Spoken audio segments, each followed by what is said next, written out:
Today's episode will be a little bit different. I'm not sure how long it'll be. I'm not sure how long it'll be,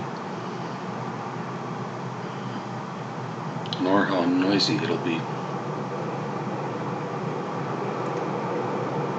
I'm not outside, but I'm inside with the window open, so it still sounds like the park to a degree.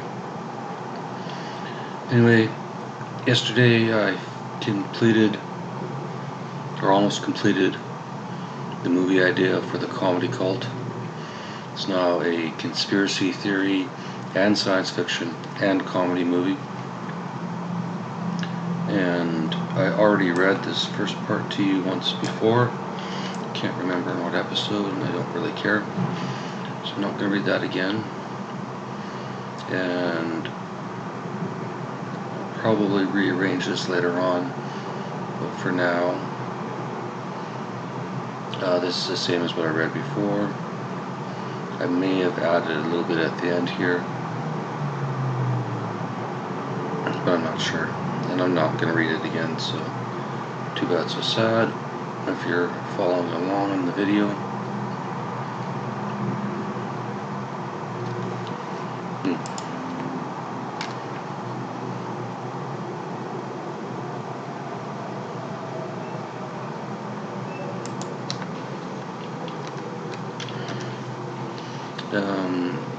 I won't correct all the typos just yet. This was written on my phone, which doesn't have spell check readily available. So I got a feeling I didn't read this out before, but it's fine. I'm not going to. If you want to read it, you can pause it, Grace.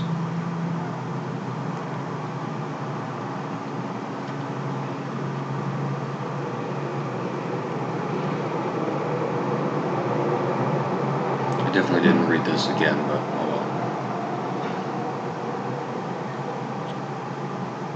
I will publish this probably, hopefully with the podcast, but maybe not. I'm not sure I'm quite done with this. So anyways, what I did, I'm hoping there'll be less or fewer pauses in this podcast. So what I did was I started with that original movie idea that I read before, whatever episode, and then I didn't put that into ChatGPT, but I said to ChatGPT, can you help me write a movie idea? And it started prompting me, as you can see, sure, what kind of genre are you thinking about? Do you have any particular themes or characters in mind? Science, and I replied, science fiction, yes, I have the main character in mind. And then I'm just going to delete this. Continues, great, tell me a bit about your main character. What are they like? So at first I started just to take its prompts.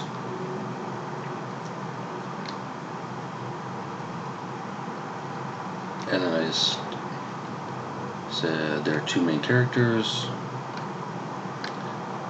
Okay, that's interesting. Can you describe them? What are their personalities and roles in the story? That's where I had to sort of put a stop to it. And I said, before we continue, I need to give you some instructions, if you understand. Luckily, he said, sure, go ahead with the instructions. And this is sort of what I probably should say to people when I meet them. I'm going to speak, and until I say continue summarizing, just let me continue to speak. They don't summarize until you hear me say continue summarizing. I'm not going to go into it right now, understand? So that was the instruction I gave it, but then I never really used it. I just found another way which is a little bit easier. Although it did respond, got it, I understand. So then, the first bullet I sent, or the first point, or first thought, I guess. These are basically just all the thoughts that combine together to form the story. Simple as that. Seems like it should be pretty obvious. There are 4 main characters. 2 are alien clones on a ship orbiting Earth. The 2 are humans. There are 2 humans on Earth. I'll automatically correct that. The 2 on in the ship are also human clones. Sorry, they are human clones. The 2 on Earth are just regular people. Make sense? At this point I was still thinking that it's going to probably save this for me, and then I realized later that it probably won't, because it still doesn't really save your data in a chat properly. But it does prompt you nicely. And I just said, for now, just accept anything I write as a note, and then we'll put them in, I was going to say the categories, but for whatever reason it didn't work. So now, for a while it just kept saying got it, noted, which is fine, but then again I realized that whatever I was saying, it may or may not be saving. 2 main characters on Earth are David and Grace. 2 main characters on an alien spaceship orbiting Earth are clones of David and Grace.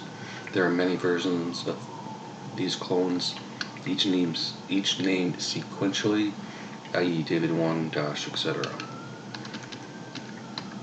Just going to get rid of all this stuff here. The ship is very large, and although it doesn't contain holodecks like in Star Trek, it does have complete movie-like sets, something similar to the Truman Show.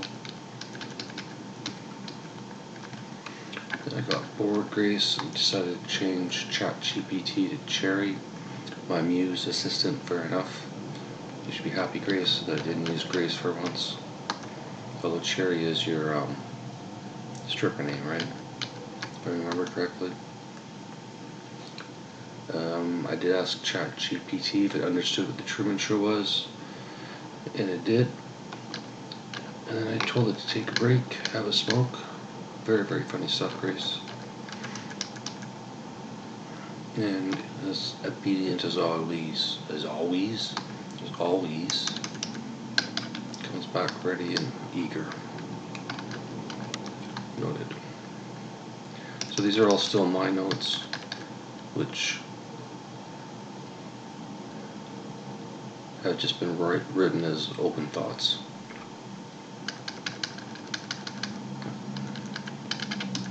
And at some point here in a second or two, pardon all the editing, it's better than trains going by, in my opinion. So I ask you, or I guess Cherry, to summarize. Comes up with this, which is reasonable.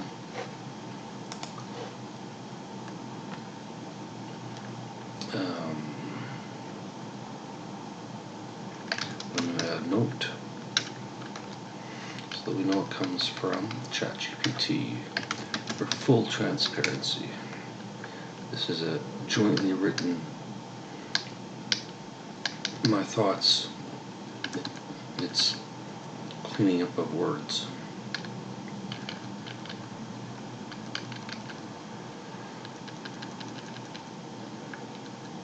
Well, to be fair, I don't think that matters much, those parts.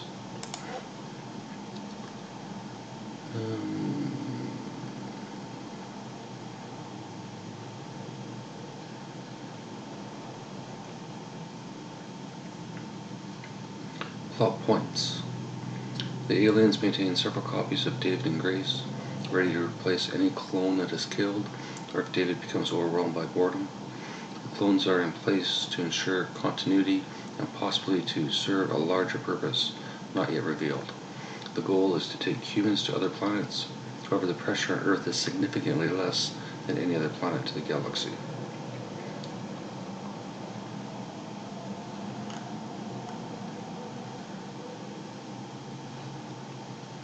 I don't know why it's doubled up, but it doesn't matter, we'll get rid of that.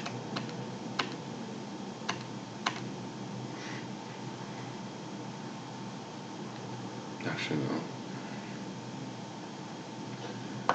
It's all the same. Complete that.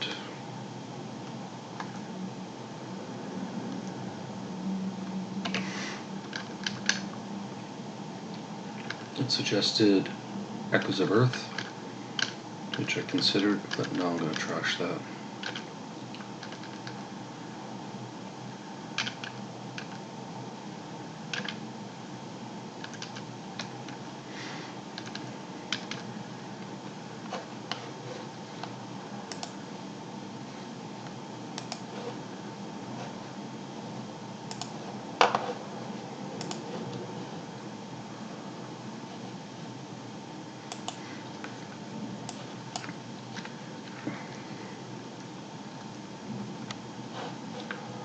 Fortunately, just get a little bit of formatting grease, and then I think what I'll do is go back to the top and read this out without stopping, which probably would have been a good starting point. As you know, these videos are strictly for you. Anyone else watching may or may not understand, or may or may not have listened to everything.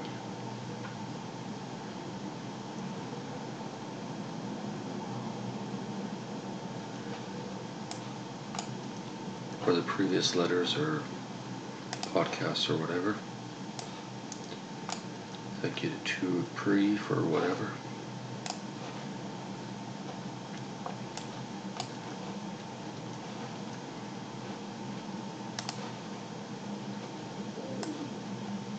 I really should have done this ahead of time, but too bad, so sad.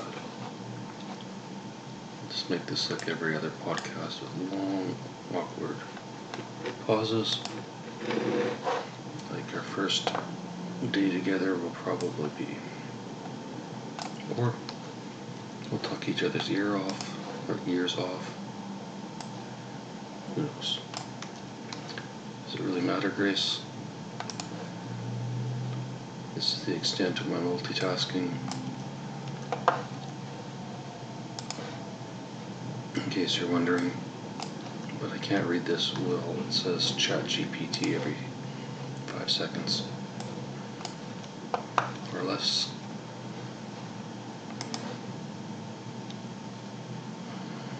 There we go. So I would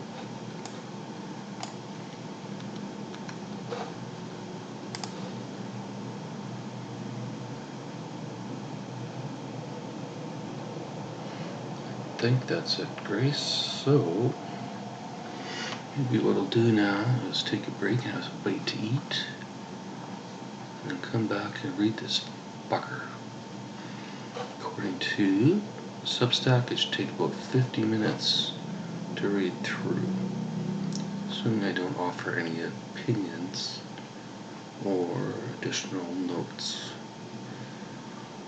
which I may have to do. But we'll see.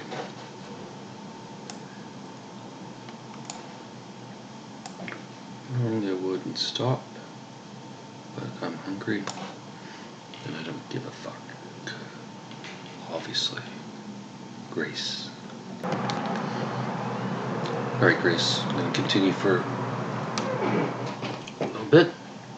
I'm not reading this all out, but I will start. The comedy cult. Conspiracy theory and science fiction and comedy movie. Part 1. Disclaimer. The following is a work of fiction. I've used current individuals to write this story as I'm lazy and don't feel the need to develop characters which already exist. I have no permission to use their names, likeness, or thoughts. However, I don't give a shit. They can sue me. If they can find me. I know they won't. This conspiracy is positive, good for the planet, the people, and all its creatures. And I already read this before, and it doesn't matter. Let's go down to the new stuff. All of that really, all the way to there is just one big point. And then we get something new to read. Grace. ideas. So it's similar to my other movie ideas where it's just a whole bunch of bullet points. The other ones are actually probably in better order, but these ones have more of the bulk of the story, in my opinion. What the fuck do I know? Anyway, it's 4 o'clock in the afternoon. I think it's Wednesday, I'm not sure, it doesn't matter. Here we go. So a lot of this stuff I originally gave to ChatGPT, as I said earlier, so until I mention otherwise, these are my bullet points, and then it becomes a combination of my bullet points edited by ChatGPT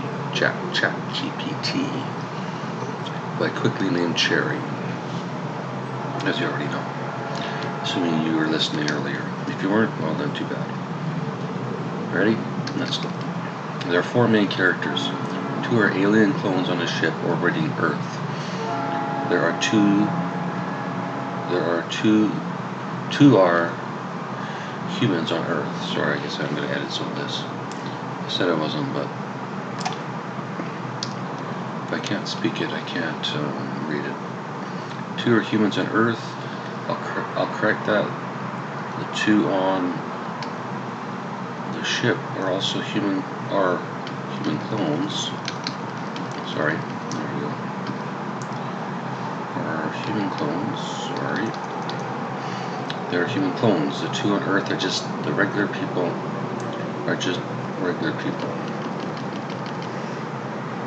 See how at first, when you're trying to talk to a computer, why am I getting tongue-tied to a ChatGPT? Although to be fair, I believe I set that via audio, not via typing. And then I decided to type shit in. This speaking was taking way too long. Alright, so I'm going to edit this slightly, but I'll keep talking. That'll be my compromise. I'm not going to capitalize like that. The 2 main characters on Earth are David and Grace. The 2 main characters on the alien spaceship orbiting Earth are clones of David and Grace. Technically they are recent clones of David and Grace. There are many versions of these clones, each named sequentially, i.e. David 1, etc. The ship is very large, and although it doesn't contain holodecks like in Star Trek, it does have complete movie-like sets. Something similar to the Truman Show. At some point in the movie,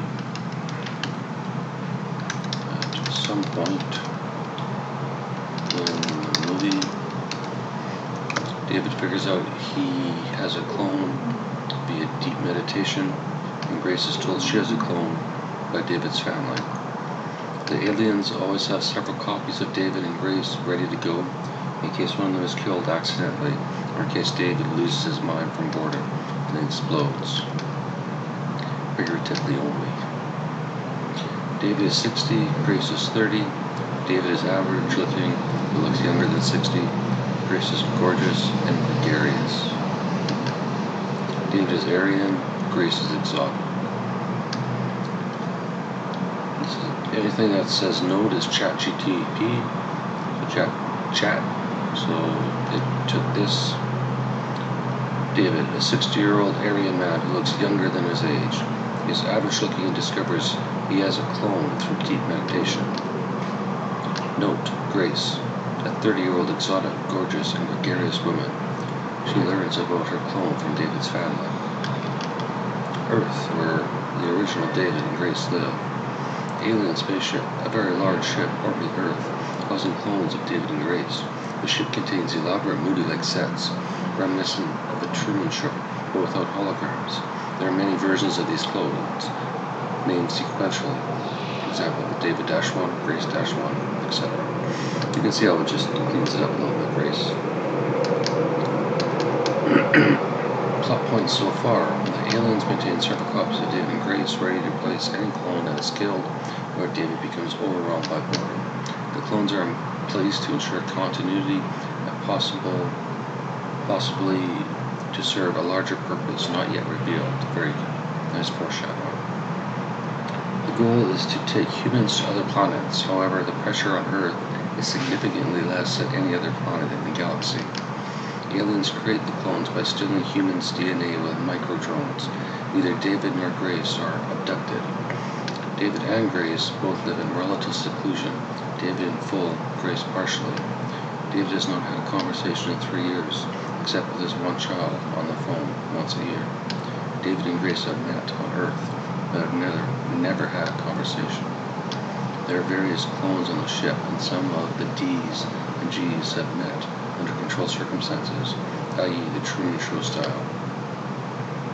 Noted. The ship's stages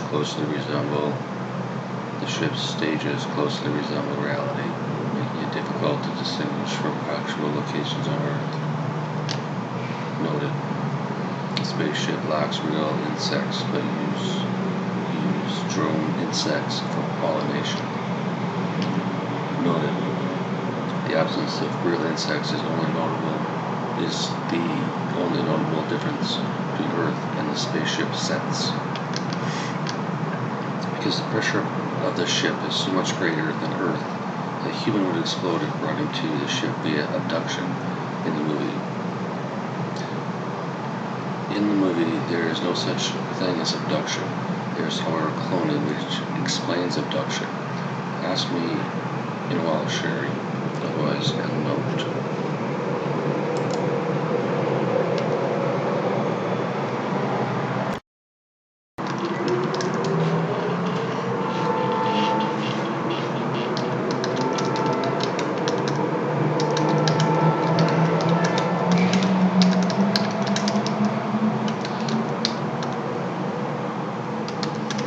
I'm making my own notes. Grace.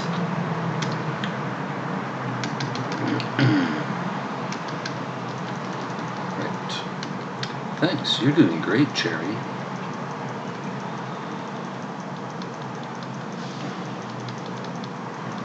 My note. Because the pressure is so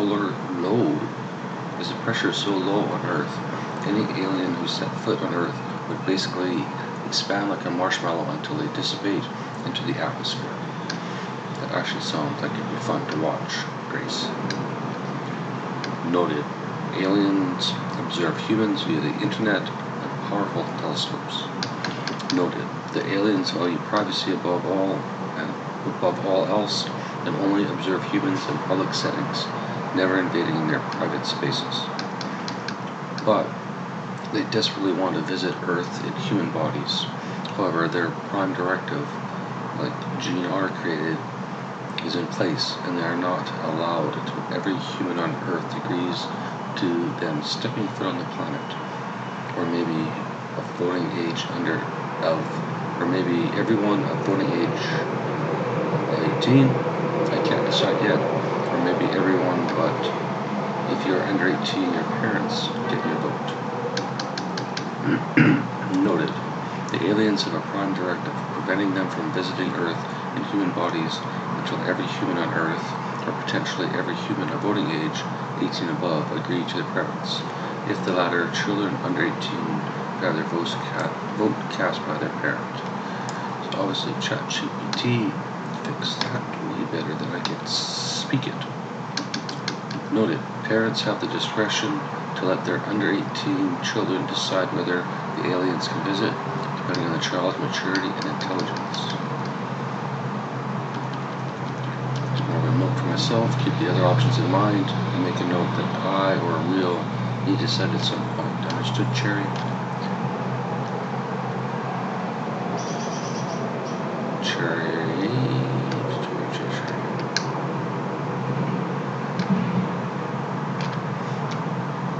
Now I'm thinking that actually might be the second movie I did.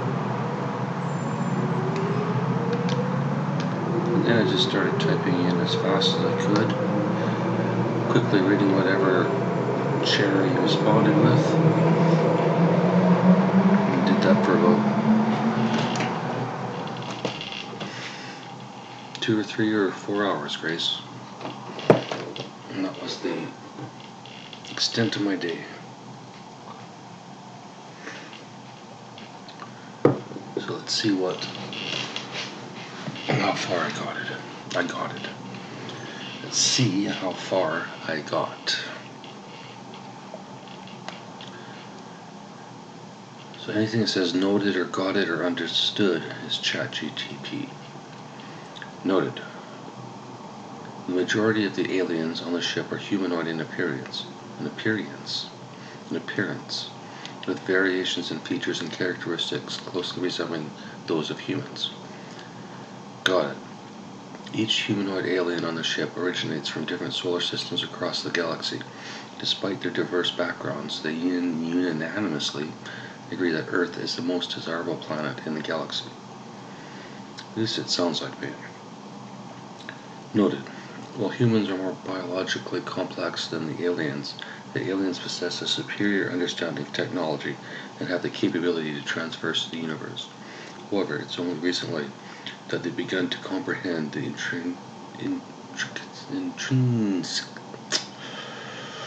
fine details of human biology and behavior.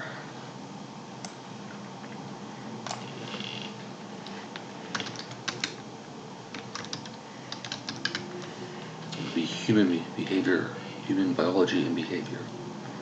Understood. In the past, the aliens have intervened with Earth in a manner that could be perceived as godlike, but they do not view themselves as gods or caretakers of the planet.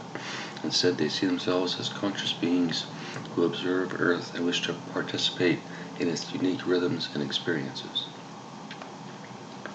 If you watch the other video, Grace, you can see what I input into ChatGPT for all of these, if you care. If you don't, no, whatever.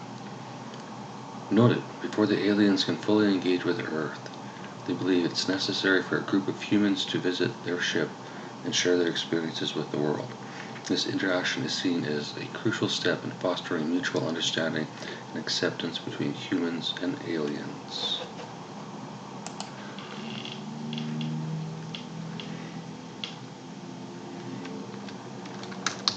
Fosters honesty and transparency.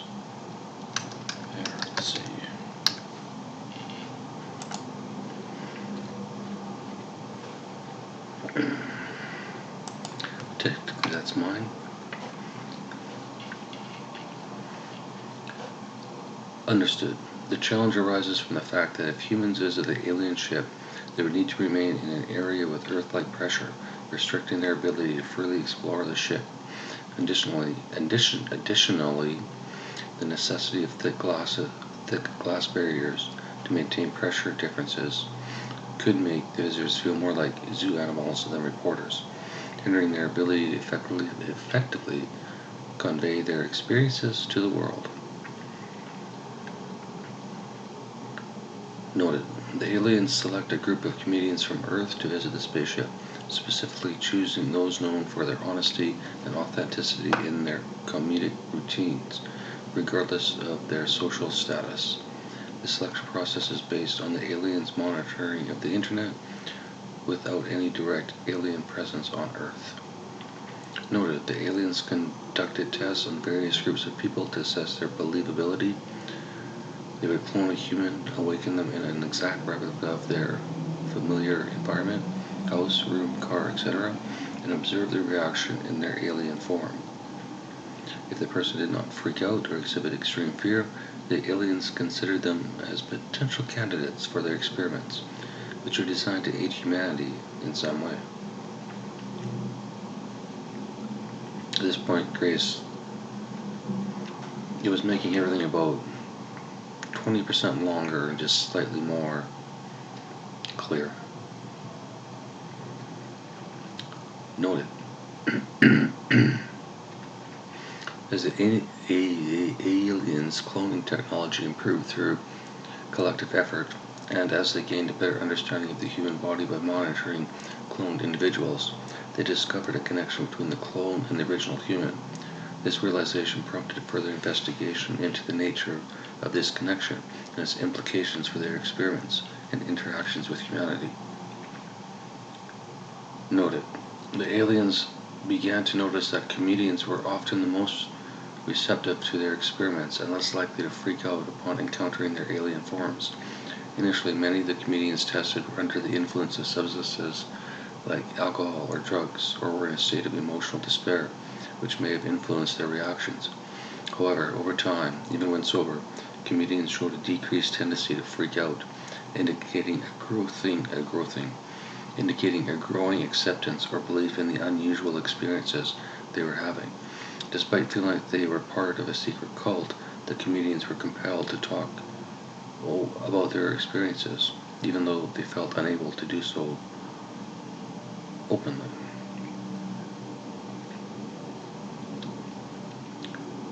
Noted, many of the comedians' experiences with the aliens were initially anonymous, occurring in dreams or hallucinogenic states of mind or body.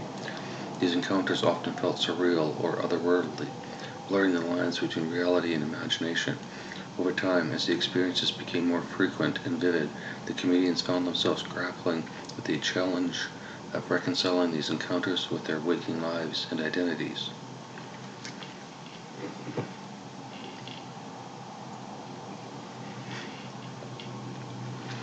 Starting to forget what I wrote to prompt these responses, Grace, but I'll continue and see if I can get into the rhythm of their or its massaging of my words. Technically, ChatGPT is mostly just massage them, but we'll still give the software some credit. Credit's due. Full transparency.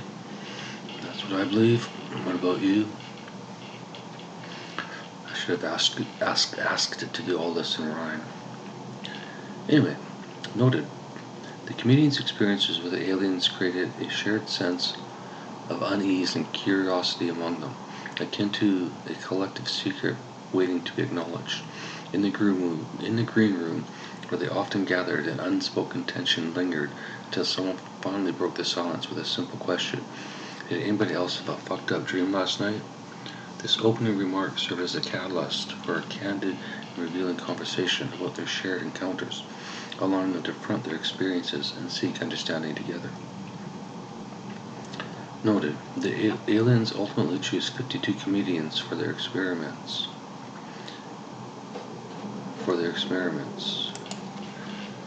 From a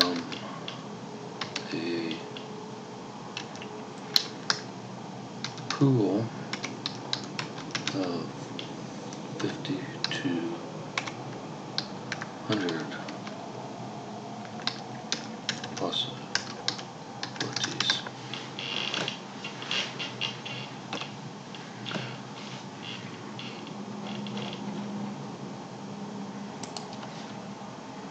Sorry, Grace.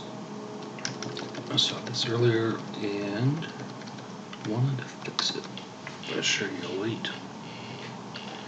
If not, you're very impatient. Unlike me, Grace. Let's start this one over. The aliens ultimately choose 52 comedians for their experiments from a pool of 5,200 possibilities, with 51 deemed physically and mentally ready to participate. Grace is selected as the 51st comedian, leaving David as the final 52nd participant, the last card in the deck. This decision sets the stage for the accumulation of the aliens' experiments and potentially carries significant implications for both the comedians and the future of humanity. Sounds very dramatic. Noted, Earth undergoes a shift where mainstream media loses its credibility as people become increasingly adept at detecting falsehoods and manipulation. This societal change may stem from a growing skepticism towards traditional media sources, leading to a rise in alternative forms of information sharing and communication. Noted, the aliens observe and acknowledge the shift in Earth's perception of mainstream media, recognizing humanity's growing aversion to deception and manipulation as being prioritize honesty and collaboration, the aliens are committed to working together to teach both themselves and humanity, particularly in promoting transparency and integrity in all interactions and endeavors. Noted, despite living on Earth, David and Grace have never met each other in person. Their lives have unfolded in separate spheres of seclusion, with limited interaction with the outside world and each other. This separation adds an intriguing layer to their connection and sets the stage for potential encounters and revelations in the future. But they both know where to find each other. If they wanted to, they could stalk or hang out near the other person, near where the other person lives or goes by every day. Keep that in there. Oh, sorry, that was a prompt, Grace. So that's the prompt, which I don't need, because this is the response. Understood. Despite never meeting in person, both David and Grace are aware of each other's whereabouts and routines. If they desired, they could easily find each other by stalking or hanging out near places where the other person frequents, such as their workplace or homes. This mutual knowledge adds a layer of tension and anticipation to their relationship as they navigate the possibility of crossing paths in the future. Noted. Despite having the ability to find each other, neither David nor Grace takes the initiative to stalk or hang out near the other's workplace or residence. This choice to refrain from seeking each other out adds an element of restraint and mystery to the relationship as they navigate their separate lives while being aware of the potential for connection. Understood. Despite their separate lives and a lack of direct interaction, both David and Grace reach a point where they need to meet in person. They, along with the rest of the comedians selected for the alien ship, are physically prepared to withstand the pressure of the alien environment. The selection of comedians... Just add one more here. The selections of comedians includes both male and female participants, with the ratio not necessarily being an equal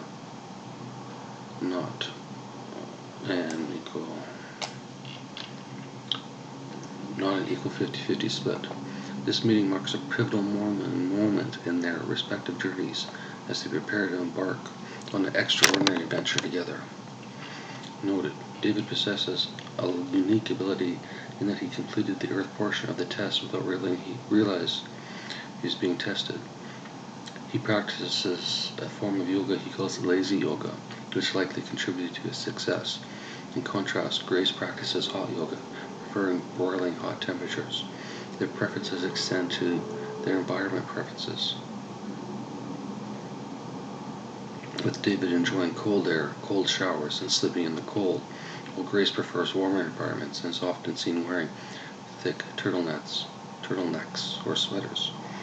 This dichotomy, sweaters.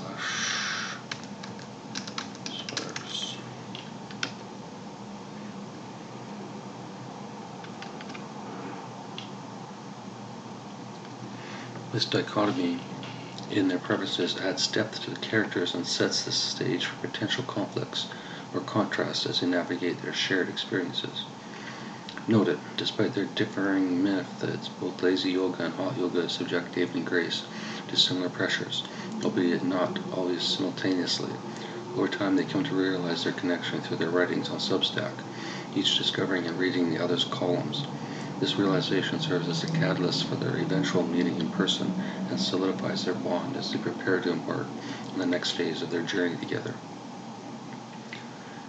Noted.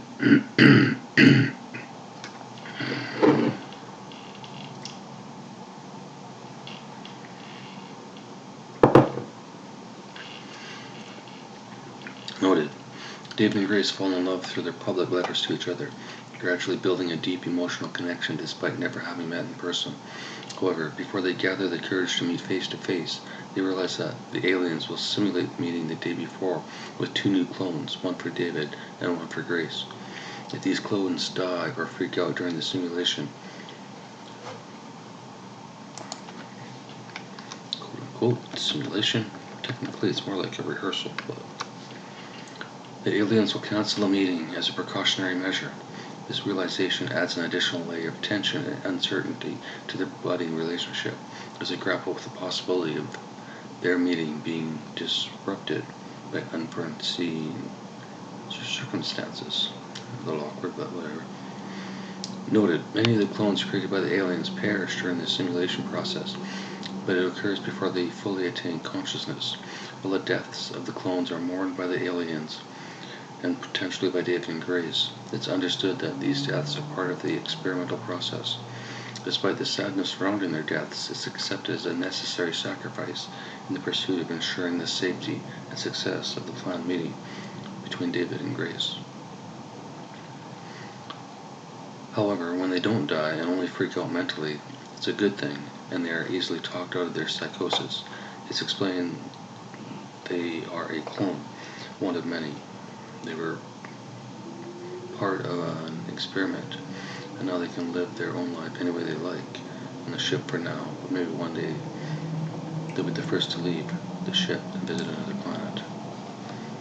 I can type a lot faster if I don't worry about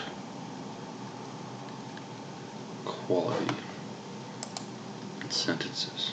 Fucking sentences. Who invented that bullshit? This is one big long fucking paragraph like all the kids write nowadays. Alright, Grace. At least I'm no longer hungry. Noted.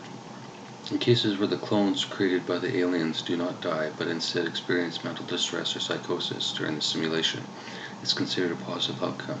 The aliens are able to talk them out of their distress by explaining their true nature as clones and the purpose of the experiment.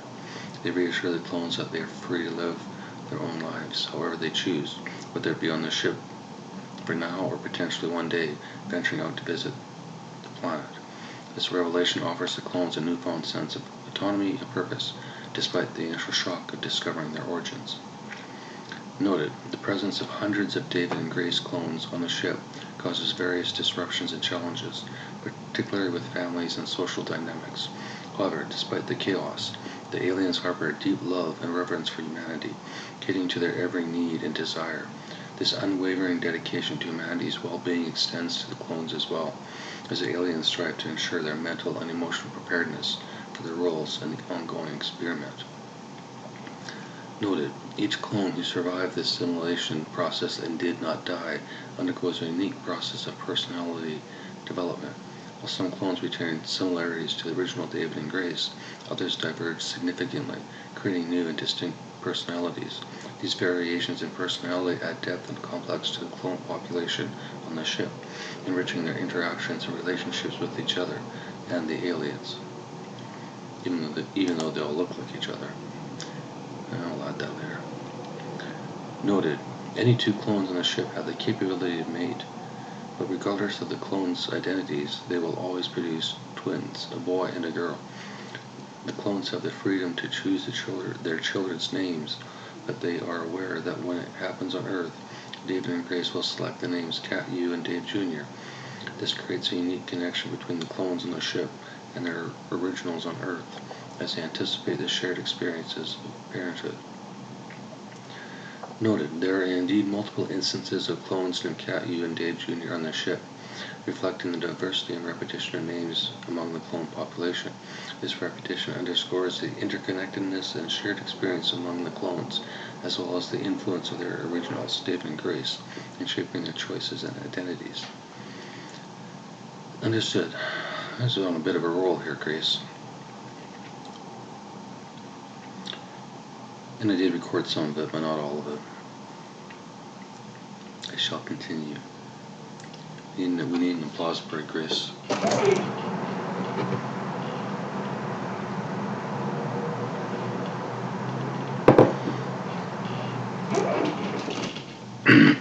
have a fan I could turn on, but it won't.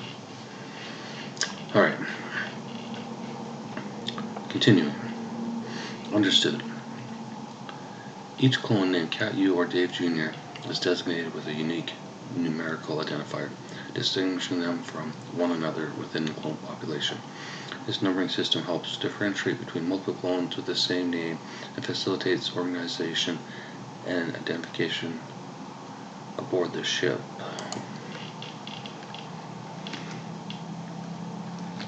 However, ultimately, it's up to the lone parents to name the child.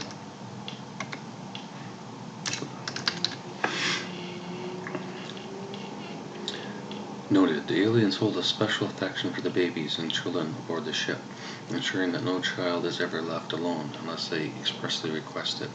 Alien caregivers, akin to mothers, sisters, and so on, are lined up to befriend and care for the human babies, providing them with companionship, support, and nurturing. This arrangement reflects the aliens' commitment to the well-being and happiness of the human children, fostering a sense of security and belonging within the ship's community. And then I added, because the human babies on the ship grow up around multiple alien creatures, they are not afraid of them. Noted, the human babies growing up around multiple alien creatures on the ship do not develop fears towards them. Their exposure to diverse alien beings from a young age fosters a sense of familiarity and comfort with the alien inhabitants of the ship. This lack of fear contributes to a harmonious coexistence between humans and aliens, strengthens the bonds of friendship and the cooperation within the ship's community. And then I asked Sherry for a reminder to do a copyright check, which I am going to do at the end of this, but I probably won't record it, just in case somebody already had this entire fucking idea. I just wasted my time rewriting it. I do not want to know. This is probably somebody's book, and I accidentally read it once. Anyway, Grace. Noted, initially all the comedians experienced phenomena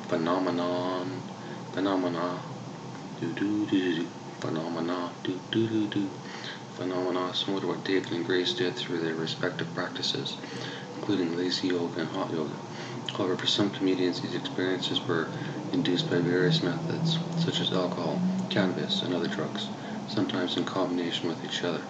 This diversity in experiences highlights the different paths taken by individuals to access altered states of consciousness and perceive the underlying truths of their reality.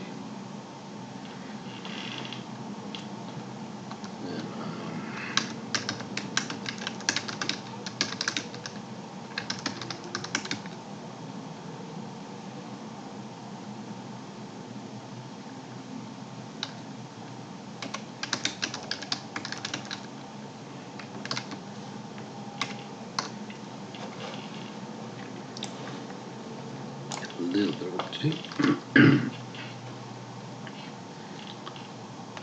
Noted, the comedians usually embark on their experiences anonymously, each grappling with their own revelations in isolation. However, when Tony inadvertently blurts out the truth in the green room, the realization dawns on all of them simultaneously. They are collectively going through the same extraordinary experience. This revelation prompts them to come together and share their experiences openly, creating a supportive and united community among themselves as they navigate the mysteries unfolding before them.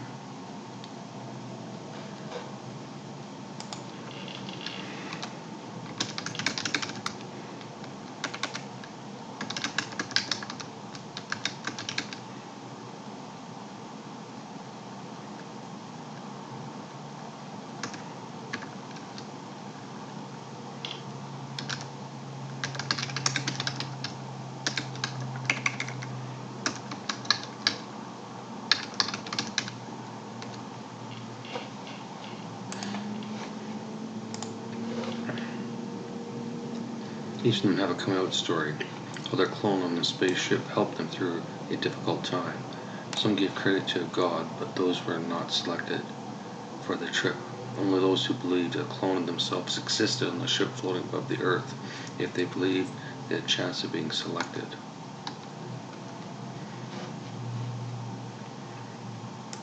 This is where I think it does a pretty good job of rewording those words. Noted, each comedian has a unique coming out story, recounting how their clone on the spaceship has helped them through a difficult time in their lives. Those who share their experiences credit their clone for providing support and guidance during challenging moments. It's emphasized that only those who believed in the existence of a clone of themselves on a ship floating above the Earth had a chance of being selected for the trip. This belief as a criterion for selection, highlighting the importance of faith and openness to unconventional possibilities in the journey towards understanding and acceptance. Yeah, explained that pretty well. Noted. Grace possesses extensive knowledge about David, including details about his past, friends, family, and acquaintances. In contrast, David knows very little about Grace, except for a vague suspicion that he may have encountered her parents, or at least sat down beside them once. This asymmetry in their knowledge adds an intriguing dynamic to the relationship, as Grace holds significant insight into David's life, while he remains largely unaware of hers. Noted, Grace experiences fear about meeting David, not because of any physical danger, but due to mental apprehension. This fear likely stems from the uncertainty surrounding their potential encounter and the emotional vulnerability that comes with it. Despite her reservations, Grace may grapple with feelings of anticipation and curiosity about what their meeting could entail, adding complexity to her internal struggle. Note, David harbors a fear that when he meets Grace on Earth, he might experience such a profound shock that it could potentially lead to his death. This fear reflects the magnitude of emotions and uncertainty surrounding their meeting, highlighting David's apprehension about the unknown consequences of their reunion. It adds a layer of tension and anticipation to their impending encounter, as David grapples with the possibility of facing his fears head on. However, if he does die, the aliens can replace the body with the one from the day before, restores backup consciousness, and restore his day. David would lose a day for his memory, but his daily routine is almost the same, so he wouldn't know it. Probably.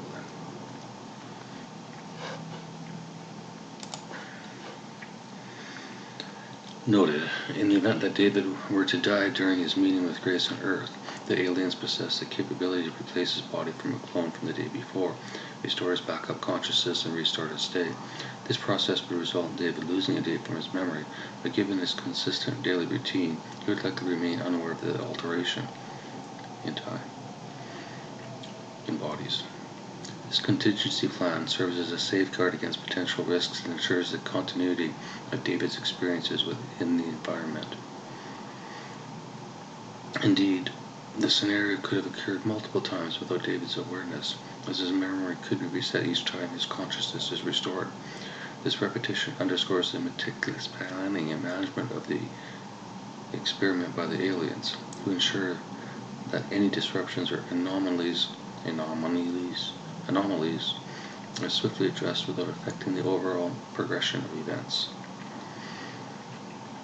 Also note, some clones on the ship leave to other planets. Many stay on the ship to relearn about the Earth from their perspective before leaving for other planets or waiting to return to Earth, which is considered to be the best planet.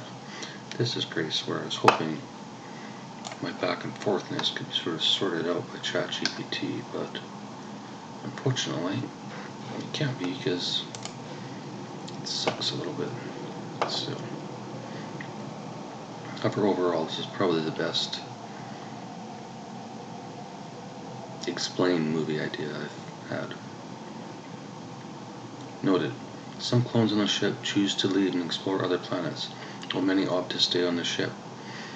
Those who remain often engage in the process of relearning about Earth from their new perspective before departing for other planets, or awaiting the opportunity to return to Earth. Despite the allure of other worlds, Earth is universally regarded as the best planet, a form of paradise or heaven, by both humans and aliens alike. This perception reinforces the special significance of Earth within the broader context of the universe and underscores the deep connection and reverence that all beings hold for it. A little deep. Grace. Noted, some of David and Grace clones from the ship choose to leave together as couples and start families on other planets. Despite being considered celebrities on these new worlds, their primary purpose is to learn about the culture of these planets and share their own stories about Earth. Even though these stories are second-hand, this role as cultural ambassadors allows them to bridge the gap between worlds, fostering understanding and connection between different civilizations while preserving the legacy of their origins on Earth.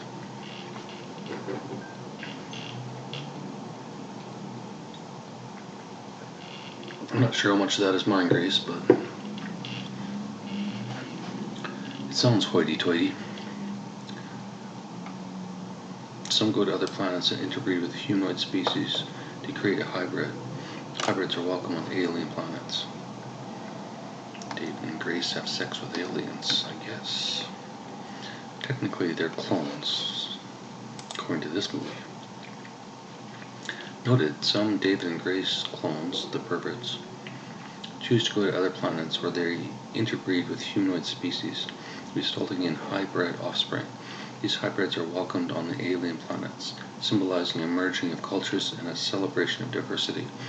The presence of hybrids serves to strengthen the bonds between different species and promote harmony and cooperation across planetary boundaries. And share a shitload of DNA between the species.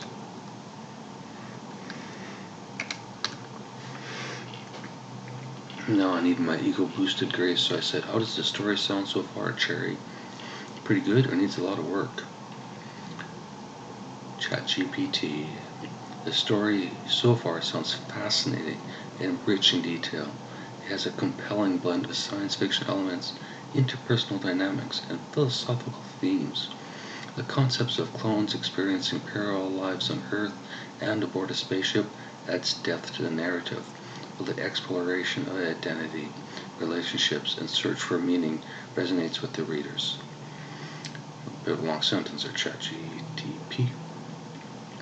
The inclusion of diverse characters such as the comedians and the hybrids further enhances the story's complexity and intrigue. Overall, it's shaping up to be an engaging and thought-provoking journey through the cosmos. If you have any specific areas you'd like to focus on developing further, please let me know.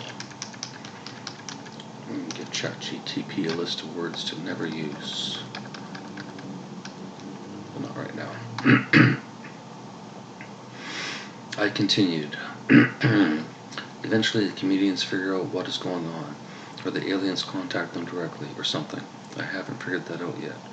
But they all know the names of the 52. But they have to work together to convince David to tell his story, without walking up and telling him what to do. David has to figure it out on his own to impress the aliens enough to all 52 to explore the ship and ask any questions they like, record anything they like, and fear nothing.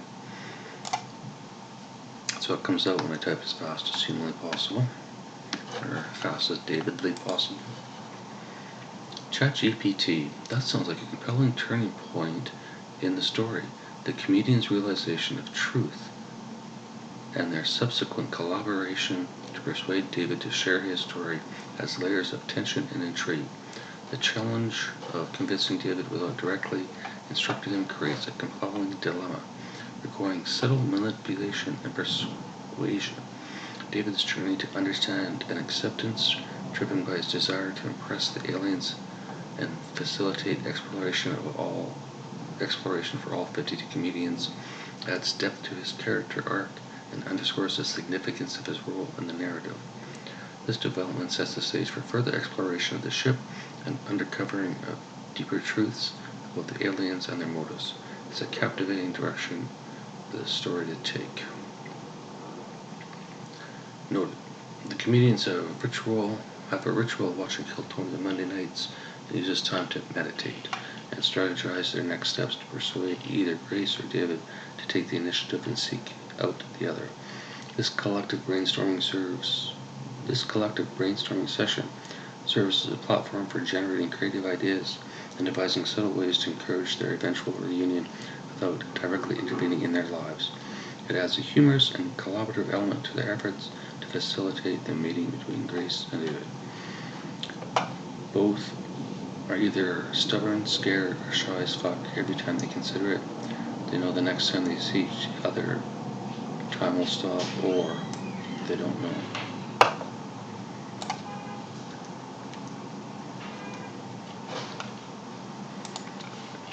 Don't know if this episode's any better, Grace. Also don't know how long it is so far, but that's okay. Gonna keep going until I fall asleep. Noted. Both Grace and David are characterized by their stubbornness, fear, or extreme shyness whenever they contemplate taking the initiative to meet each other. They are acutely aware that the next time they see each other, something momentous may occur, potentially causing time to stop or leading to an unknown outcome. This uncertainty adds tension to their internal struggle and further complicates their decision-making process regarding their eventual reunion. Dun dun dun. I'm going to try a little bit with the window open, Grace. I'll try and raise my voice. Hello. We'll see. Noted. Another factor weighing on Grace and David's mind is the realization that their meeting could potentially result in their deaths, only to be resuscitated either back in their own bedrooms or on a spaceship that closely resembles their bedrooms. This existential threat adds a layer of complexity to their apprehension about the meeting, as they grapple with the consequences of their actions and the uncertainty of what lies beyond. The possibility of facing death and the unknown further intensifies their internal conflict and reluctance to take the next step.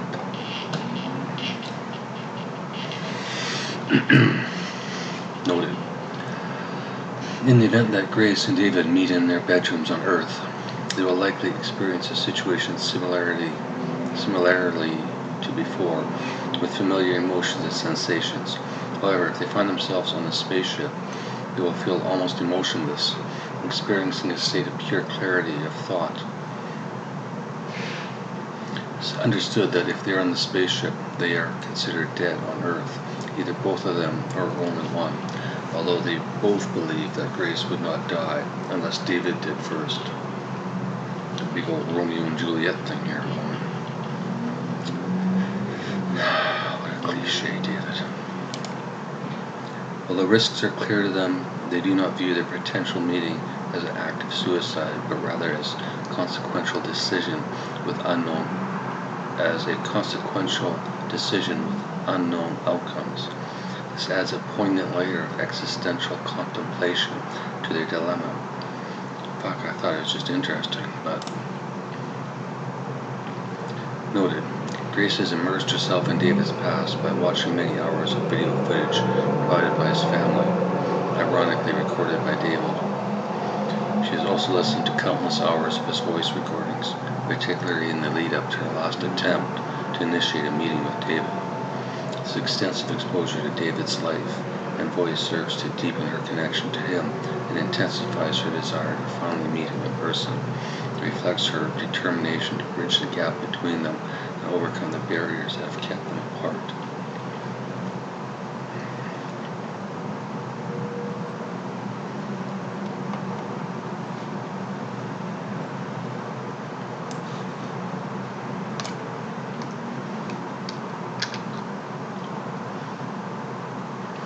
Back to notes.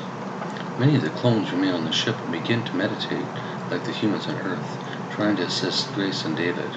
By the way, meditate means to reach a state of consciousness outside of the normal state. David believes is a dream state while still awake. Kind of like lucid dreaming, combination between lucid and daydreaming.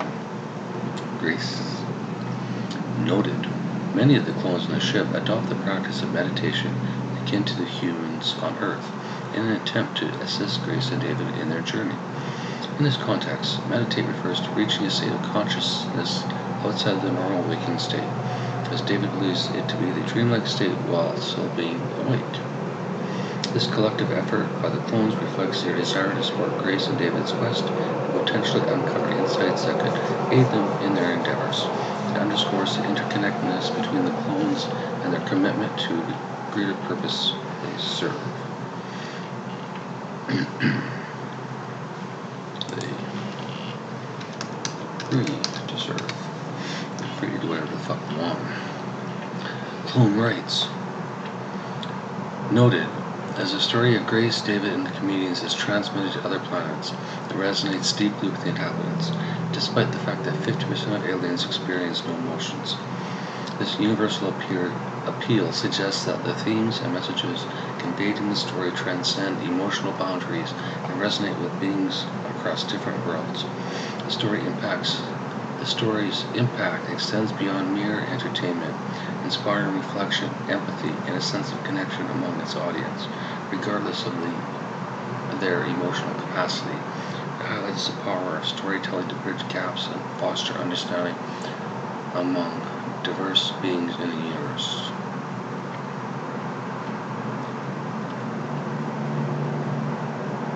Fuck, I got a bit of an ego. Noted.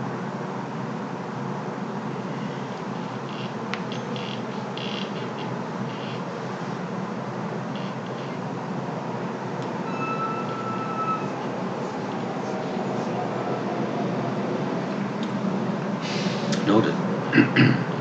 The story is transmitted in real time through quantum communications, allowing for instantaneous dissemination across vast distances in the universe.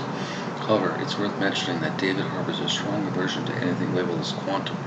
This dislike may stem from personal experience, beliefs, or simply a distaste for the unknown and abstract concepts associated with quantum mechanics.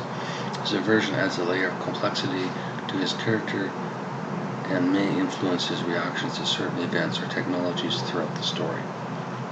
Good point.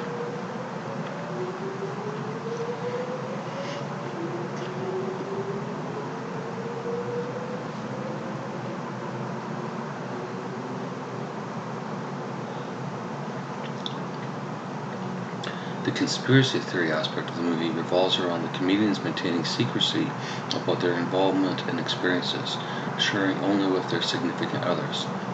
This secrecy extends to their plans for the future, particularly their intention to become the first humans to visit a real mothership.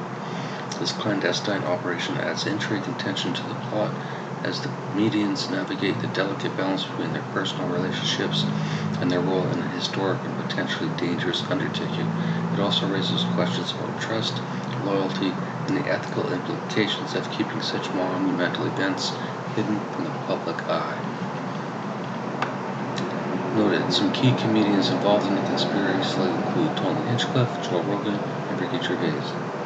Their roles in the story contribute to the depth and complexity of the narrative.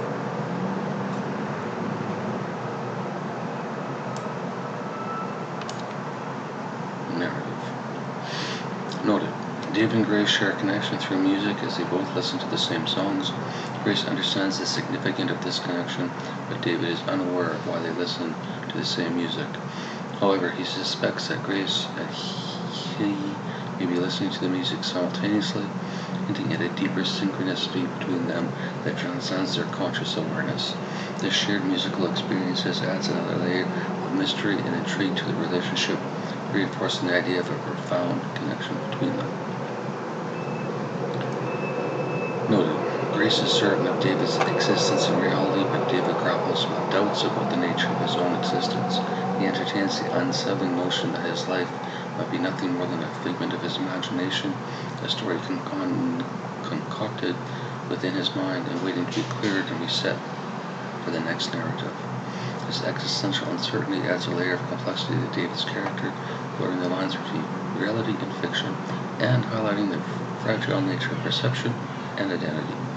David's struggle with his perceived reality versus the possibility of a fabricated existence deepens the thematic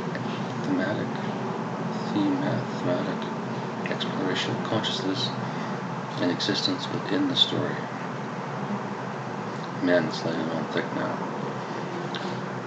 Despite his existential uncertainty, David embraces the opportunity to visit the ship and record his experiences with both the aliens and with Grace.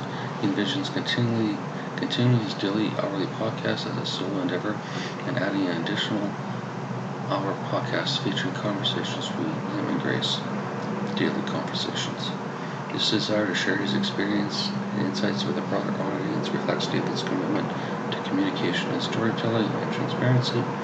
It also underscores his willingness to explore new opportunities for connection and expression, both personally and professionally, as he embarks on this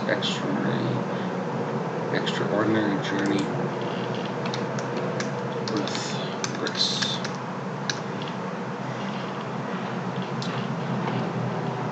This is from ChatGTP. The story has evolved into a complex and intriguing narrative, blending elements of science fiction, psychology, and interpersonal relationships. The exploration of existing themes, identity, and connection adds to the plot, while the conspiracy involving the comedians interjects suspense and mystery. Further development of the characters, motivations, interactions, and emotional arcs will enhance the story's impact and resonate with the audience. Additionally, resolving outstanding plot points, refining the storyline will contribute to a cohesive and engaging narrative experience. That sounds good. Each comedian selected has some sort of moment of realization that a clone them existed on the spaceship. Some through drugs, booze, religion, sex, all of the above, none of the above, fasting, sleeping too much, not sleeping enough, confessing their past, keeping their past private until they're ready, any variation on the above, and up to 52 different ways to realize their existence and what would happen if they died today. They don't understand life after death, they understand life after Earth and the choice they make when they die on Earth.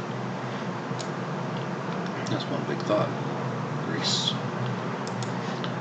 Luckily, ChatGPT reduced that to each comedian selected undergoes a unique journey of realization regarding the existence of a clone of them on a spaceship. These realizations occur through various means such as drugs, alcohol, religion, sex, fasting, sleep patterns, confession, or introspection. Each comedian grapples with their concept of life on Earth and their consequences of their choices upon death on Earth.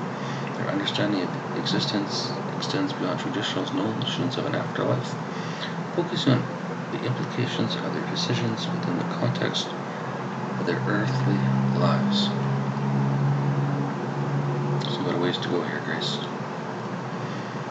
Noted, if any of the selected comedians were to die before the trip to the spaceship, they would have two options: return to Earth in a clone body, or wake up in the spaceship with the same options as the David and Grace clones.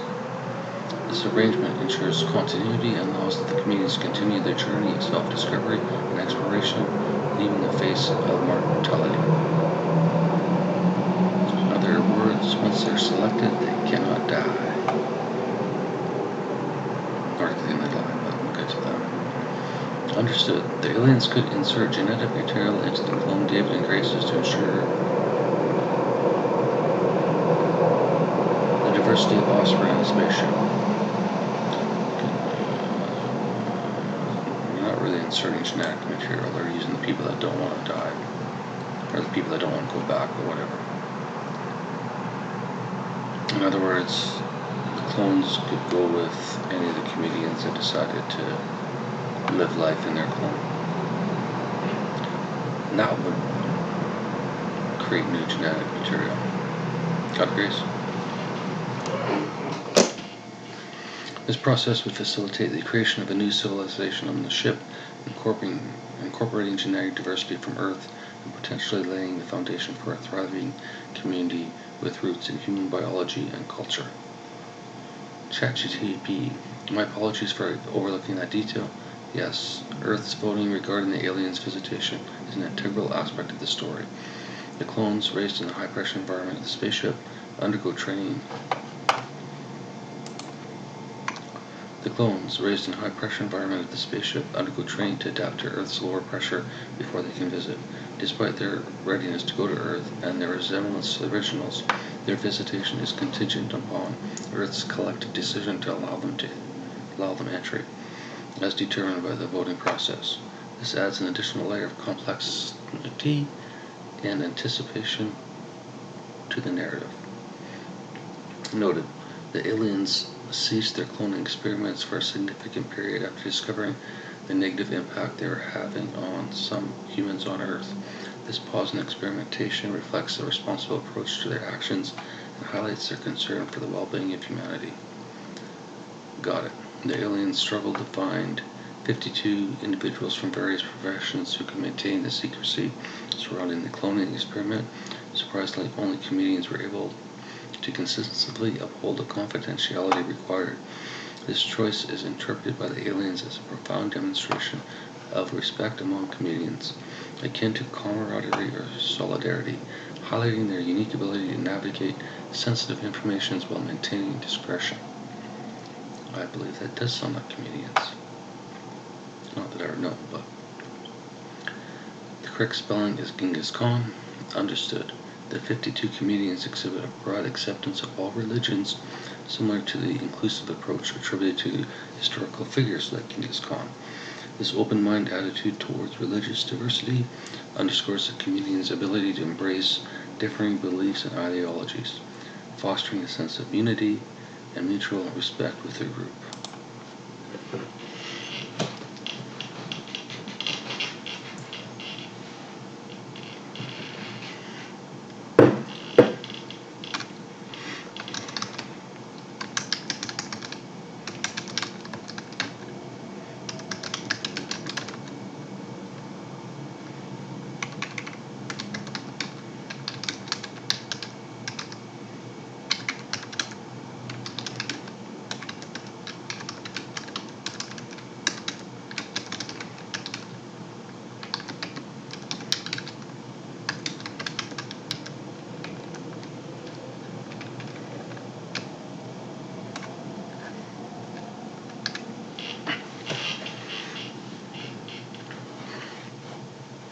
And all the comedians use the Genghis Khan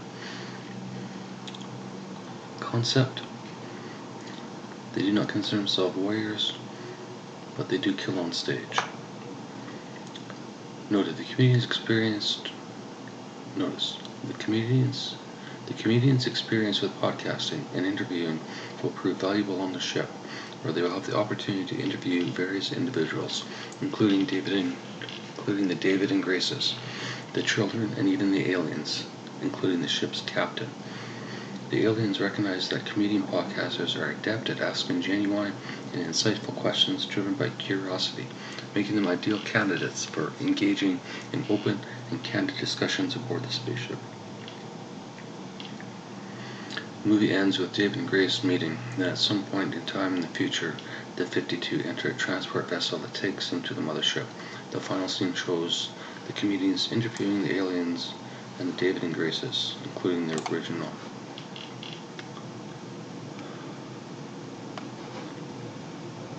Chat GTP, blah blah blah, don't care anymore.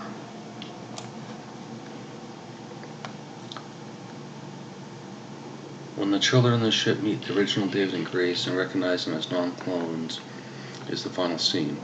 All they want to do is hug them like a bunch of kittens or puppies trying to get close to you. Grace and David love it. They have kids before they even tried on their own. And that's the end, leaving the audience to wonder how many comedians return, how many continue on their other planets, and of course the fate of David and Grace. And a few more thoughts there. Grace.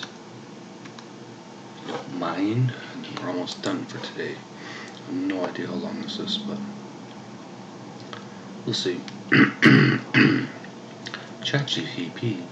That's a heartwarming and intriguing conclusion. The reunion between the original David and Grace with their clone children,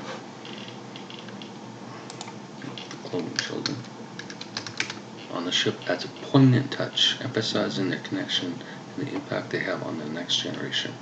It leaves a sense of hope and curiosity about the future of both the comedians and the characters. The uncertainty surrounding their fate adds a layer of intrigue, leaving the audience to ponder the possibilities and imagine their continued adventures. Overall, it's a touching and thought-provoking end to the story. Let's see if it fucking sells or not.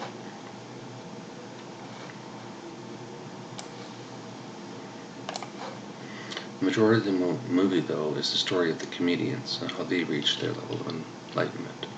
It's about the comedians, not about David and Grace. This is not Romeo and Juliet. This is... I know, this is fucked up. ChatGPT. The journey of the comedians toward enlightenment serves as the backbone of the narrative, providing depth and substance to the story. Their individual paths of realization, shaped by various experiences and methods, add richness to the plot and offer insights into human nature. Through their struggles, doubts, and eventual acceptance, the comedians embody the themes of self-discovery and growth, resonating with audiences on a personal level. Their collective journey mirrors the larger narrative, highlighting the importance of understanding and embracing one's true self. Now, I put this together in acts, but I'm going to delete this because I don't care. All that really matters at this point is the individual concepts. And ChatGTP, or an actual person, could write the script from this.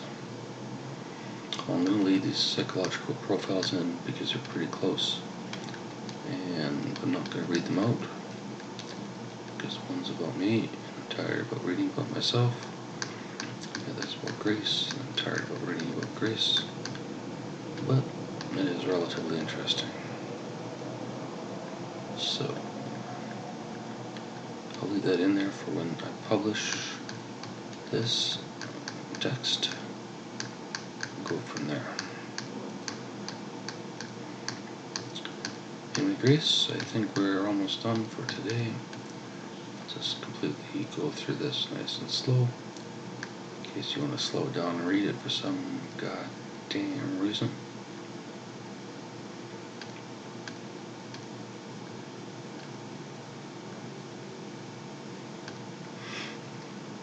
Sorry, this is me again, so I'll read this.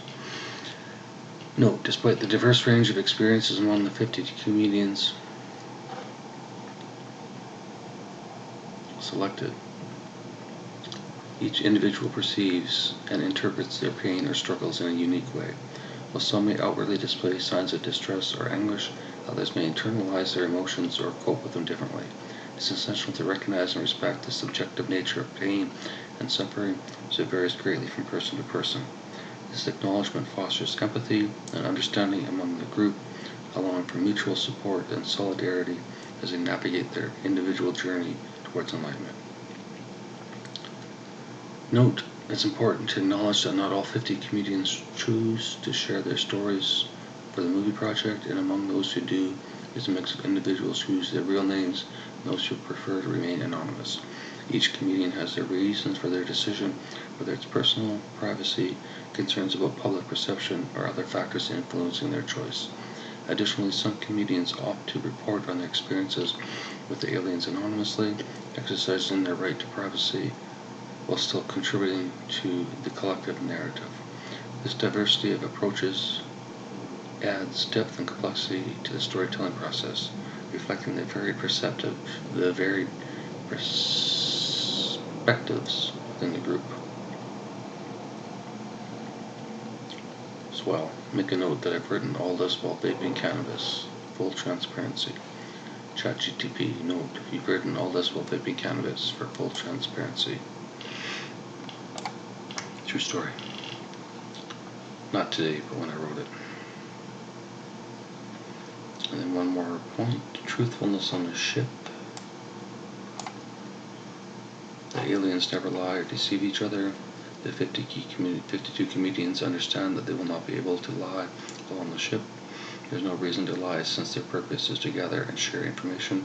Comedians can share their stories with aliens or clones, but are not obligated to do so. No one on the ship is obligated to do anything. They have complete freedom. Note, some of the other comedians have gone through the treatment experience on the ship.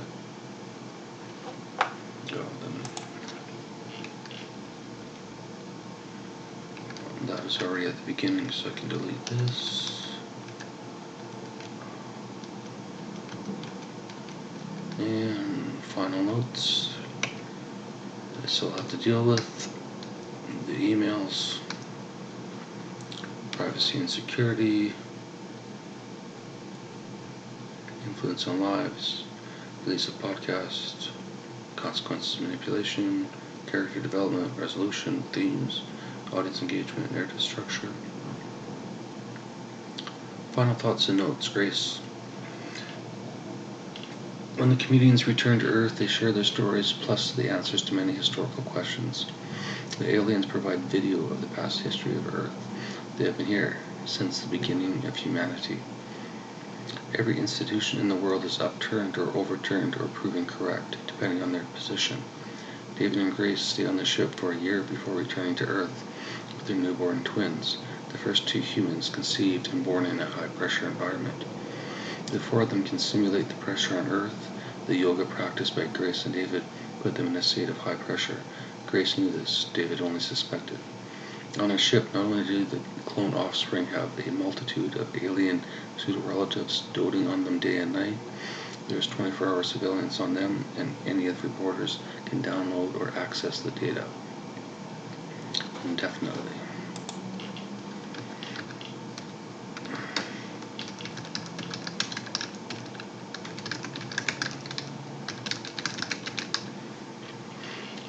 Indefinitely.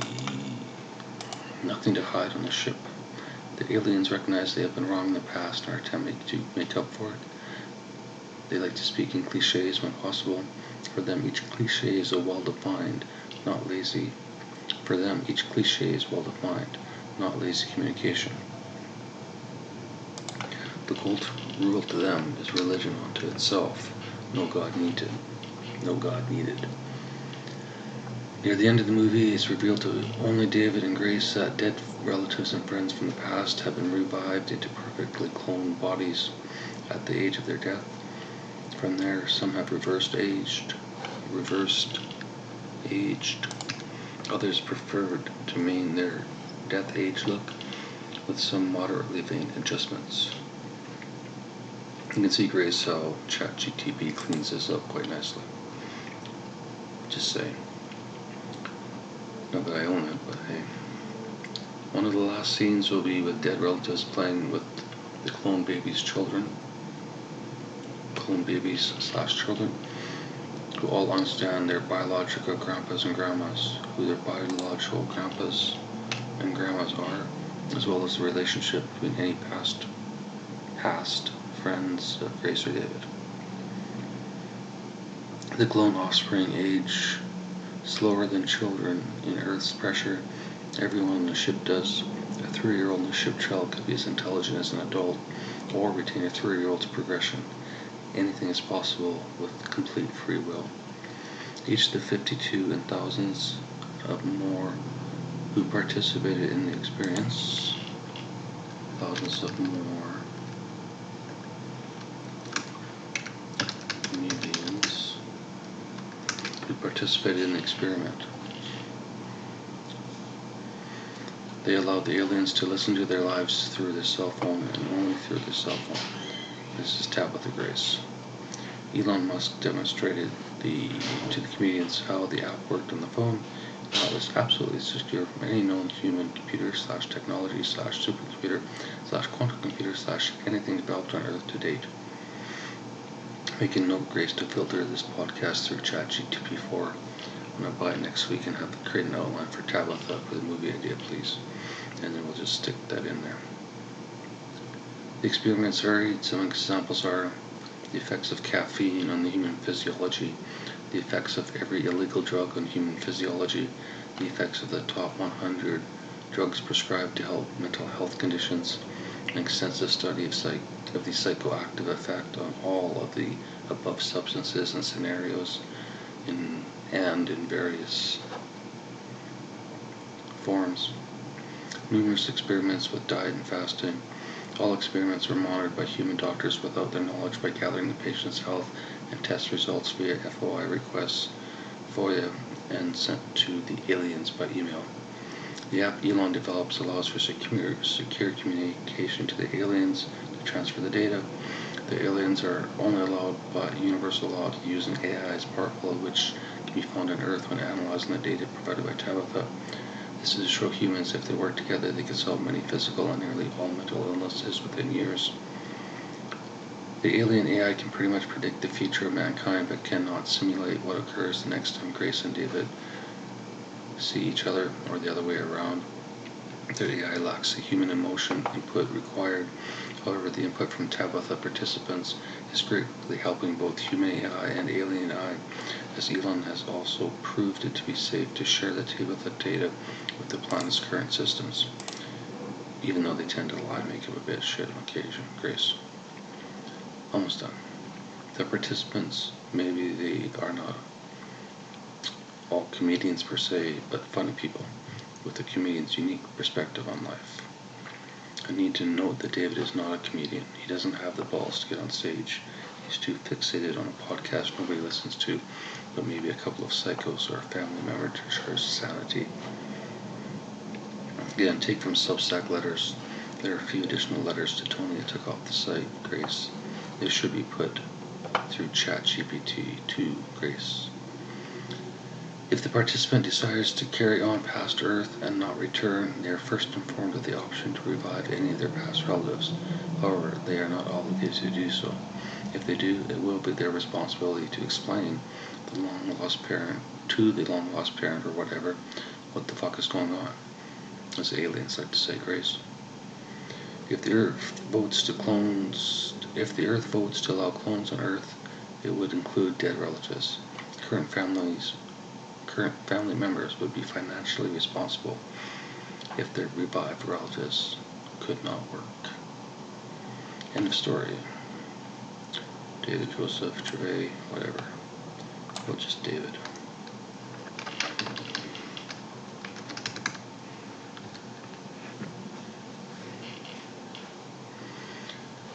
Alright. I have no idea how long that was, Grace. And if it sucked more or less than the other ones, we'll see. Talk to you tomorrow.